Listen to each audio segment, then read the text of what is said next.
Bonjour à toutes et à tous, bonjour à tous les suiveurs et à tous les inconditionnels de Grégoire Omnisport. Doomu Gaynde Ndiaye warul tiit warul ragal, on va vers la Coupe d'Afrique des Nations 32e édition. Donc on va donner toutes les informations relatives donc à cette Coupe d'Afrique des Nations et principalement à nos lions du Sénégal parce que nous sommes des Sénégalais et nous avons à cœur donc l'envie de remporter notre première Coupe d'Afrique des Nations. Donc Sénégal, moi l'équipe la plus chère. Sénégal, moi l'équipe la plus chère du point de vue des valeurs des joueurs. Boo jëlee joueur bu ne le plus c'est une valeur d'après transfer market. Sénégal mooy l'équipe la plus chère de la compétition. Donc Sénégal actuellement comme d'habitude Sénégal moom la ñuy def favori moom la ñuy jox lépp.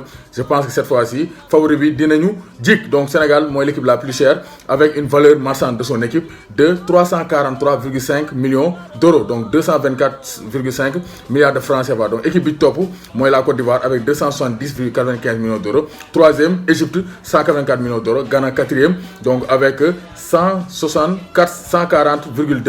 142,70 millions d'euros. Cinquième Algérie 141,5 millions d'euros. Équipe bi gën a moins chère équipe bi nga xam ne valeur marchande moo gën a tuuti moo gën a néew mooy Mauritanie avec 24e équipe avec 3,25 millions d'euros. Namibie 23e 3,5 millions d'euros.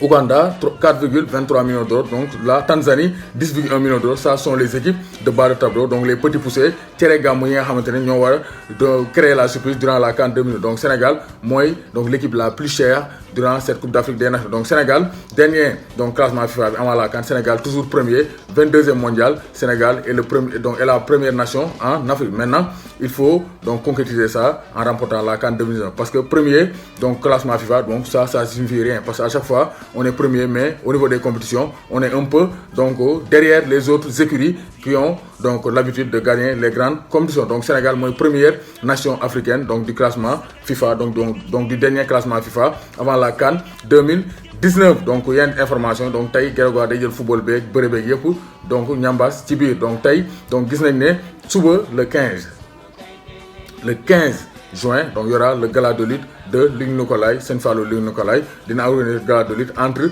donc Reug Reug et Gris 2. Donc Reug Reug ak Gris 2 ñoom ñaar ñoo nar a bëre ñaari mbër yi nga xamante ni sont des espoirs ñoom ñaar ku ci daan je pense que da nga am tànk dans le groupe des VIP wala tu seras dans l'antichambre ci buntu VIP parce que actuellement benn ponkal du leen mën a bañ. Gris 2 c'est donc les spécialistes des séeréer et des espoirs qui montent moom séeréer yi donc ñoom Pakala donc ñoom Aliou Faye donc waaw Aliou Faye Pakala donc ñoom Mamadi Ndiaye donc ñoom ñëpp donc ñoom Abdoulaye Diouf ñoom ñëpp la daan donc Mamadi Ndiaye Abdoulaye Diouf donc sur tous ces champions séeréer donc champions de Mbapat ont été battus par Gris 2 mi nga xam ne dafa am force physique ba pare neexul bëri donc dafa yor bindu manga 2 donc dafa am physique am biir moo tax pour nga sa tànk yi dee métti te boo defee moom corps à corps ba pare dafa mën a xeex donc Gris 2 aura un avantage donc surtout au niveau de la bagarre. Mais Reug Reug aussi c'est le spécialiste des lourds donc ku seetaan dernier combat bi ak Elton xam nga ne Reug Reug dafa am doole booy bu am doole la donc dafa raxas mbapat yi actuellement dafa bëgg imposer wu dans la lutte avec frappe. Donc sa dëgg-dëgg gis nañ ne actuellement donc lamb ji neex na te donc combat yi war a ñëw dina neex donc on aura Eumeu Sène Modou Lô, on aura Lac 2 Boy Niang numéro 2 donc ça sera dans un peu moins de 2 mois et aussi on aura donc demain le 15 juin samedi 15 juin on aura Reug Reug donc qui va en découdre avec Gris numéro 2 donc fële ca Tugal gis nañ Eden Hazard a été intronisé. Eden Hazard est actuellement un joueur du Real Madrid. Donc Eden Hazard présente nañ ko numéro 7 même si il a demandé le numéro 10 à Luka Modric ne ko vraiment 10 mun moo koo jox parce que day 10 gan donc jël numéro 7 bi tu seras le successeur de Cristiano Ronaldo ou bien le potentiel successeur. Donc Eden Hazard a été bien présenté au Real Madrid. Ferland Mendy aussi signé na de même que Luka Jovic donc Real actuellement ñu ngi renforcé wu donc kan moo des Paul Pogba mais Manchester United mu ngi jéem a donc dëgëral affaire parce que Manchester United laaj nañ 170 millions d'euros pour bàyyi Paul Pogba. Donc accord Chelsea juif pour Maurizio Sarri. Donc Maurizio Sarri va quitter donc l'équipe de Londres Chelsea pour rejoindre la Juventus de Turin.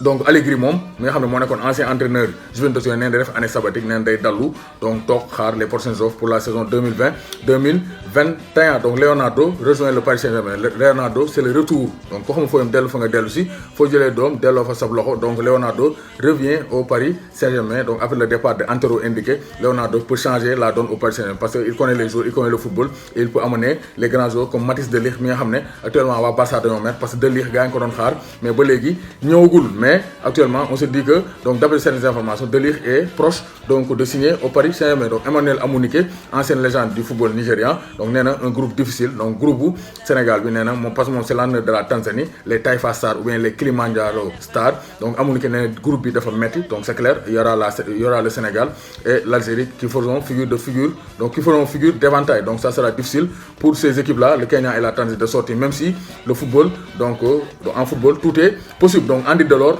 donc attaquant de Montpellier, coéquipier de Souleymane Camara, va rejoindre la sélection algérienne. Moi, am chance parce que avec l'écart, donc on a écarté donc le joueur donc Aris Belkebla lañ écarté parce que da doon def benn vidéo génne donc postérieur mooy xott yi la génne fédération algérienne yi donc ne ko ça c'est pas un bon comportement et là donc c'est la discipline ñu génn ko. Après Andy Delors mi nga xam ne processus de naturalisation moo xawoon yéex finalement aboutir na avant donc juste après la publication de la liste, après donc effectif FIFA donc délivré ko après moo tax am na chance moo tax donc le destin kenn mënu si échappé ñu ngi doon wax du jouer CAN bi, mais finalement Andy Delors, attaquant de Montpellier, ancien attaquant de Toulouse, va jouer avec les Fennecs d'Algérie pour concurrencer Islam Slimani et Bagdad, donc pour Bagdad Bouneja, pour donc aider l'Algérie à faire une excellente CAN. Donc pour terminer, on va terminer avec le basket. Donc les Toronto Raptors ont remporté la finale de la NBA 2019 avec Kawhi Leonard, donc mu nga xam ne ñàkk caaxaan comme ni ko Yadou Gaye di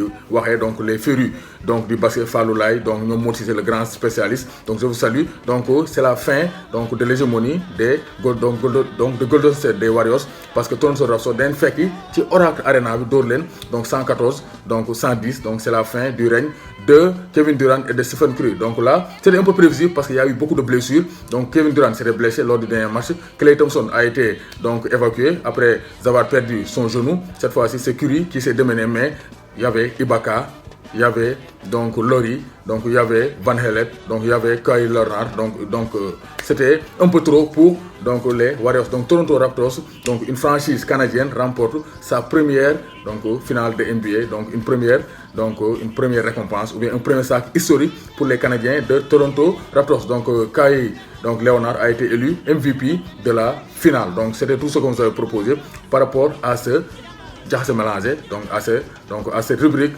donc réservée à l'actualité de la CAN, mais aussi à l'actualité du football de manière générale, football omnisport. Donc Grégoire du bàyyi dara doomu Gaynde Njaay warul tiit warul ragal. Donc maa ngi bëggee les serges inconditionnels Amdi Fall borom Mbàkke Bawol, donc Pape Thian fële ca Allemagne, donc Malang Camara fële ca Italie, maa leen di bëggee di leen bëggee Ibrahima Gueye fële ca États-Unis tamit maa lay bëggee de même que Abdou Deex borom New York.